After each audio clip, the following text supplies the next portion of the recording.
kelas Sosiologi 4A.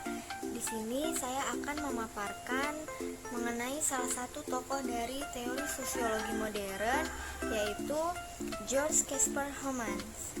George Casper Homans lahir di Boston, Amerika 11 Agustus 1910 dan meninggal di Cambridge, Amerika 29 Mei 1989 pada usia 78 tahun. Ia adalah seorang sosiolog Amerika, pendiri sosiologi perilaku dan teori pertukaran. Homans terkenal karena penelitiannya dalam perilaku sosial dan karya-karyanya, termasuk Human Group, Social Behavior, Its Elementary Forms, teori pertukaran, dan berbagai proposisi ia ditegakkan untuk lebih menjelaskan perilaku sosial. George Homans melanjutkan pendidikan di Sekolah Tinggi Paulus di Concord, New Hampshire dari tahun 1923 sampai 1928. Homans terpilih sebagai doktor muda di sosiologi Harvard pada tahun 1934 sampai 1939.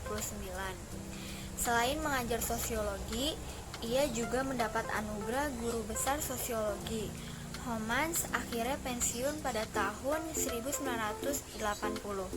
Dalam bukunya yang berjudul Social Behavior, Its Elementary Forms, Homans menjelaskan teori-teorinya. Ia memberikan penjelasan bahwa setiap orang pasti mempunyai harga diri, dan ketika ia memberikan keuntungan terhadap orang lain, maka orang lain juga akan memberikan keuntungan pula. Kedudukan mengakibatkan tanggung jawab.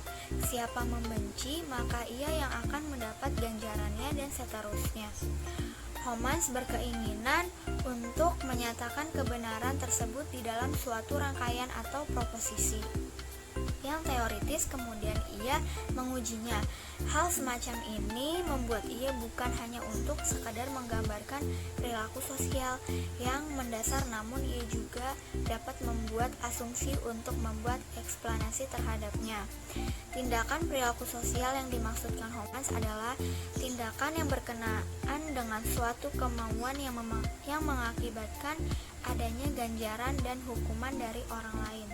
Teori pertukaran Homans dipaparkan untuk menjelaskan perilaku individu-individu dalam kelompok yang berlawanan dengan hanya sekadar menggambarkannya.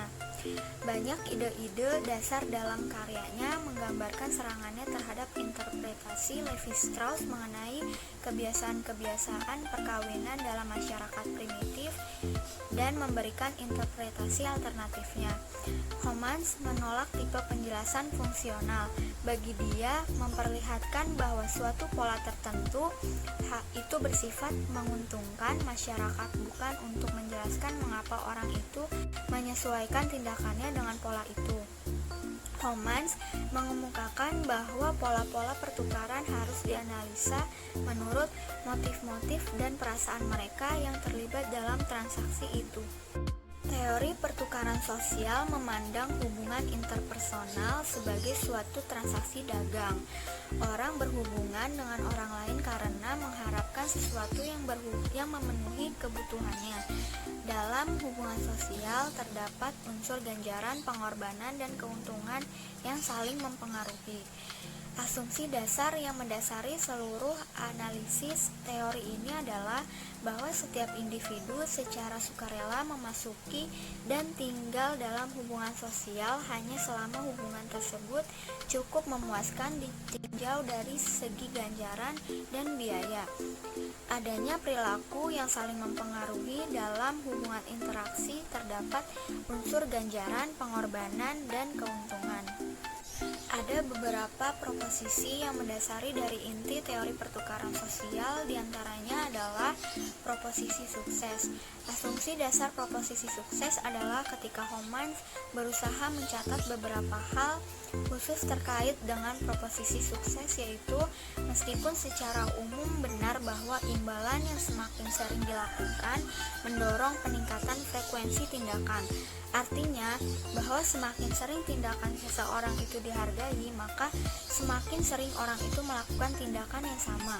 Sebaliknya, semakin sering tindakan seseorang itu gagal atau tidak mendapatkan penghargaan, maka tindakan itu tidak akan diulangi lagi olehnya. Dalam hal ini, Homans mendefinisikan dua konsep kritis lain, yaitu ongkos dan keuntungan.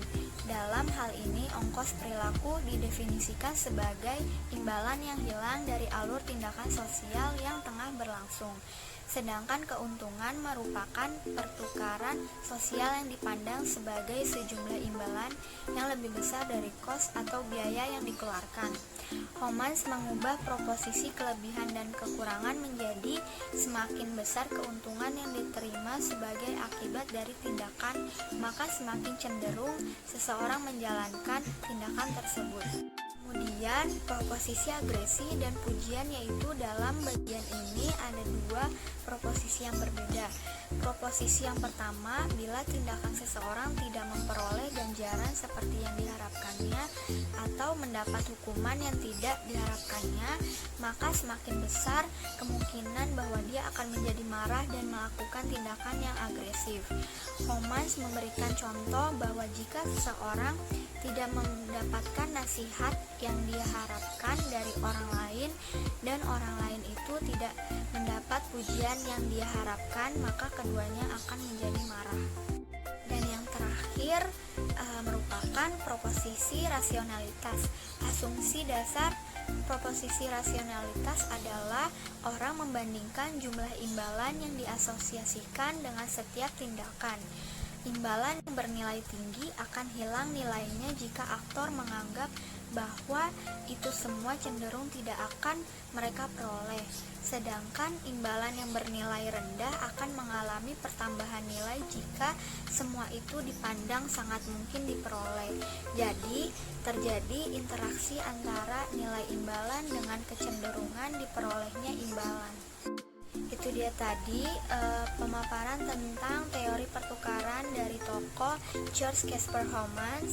Terima kasih. Wassalamualaikum warahmatullahi wabarakatuh.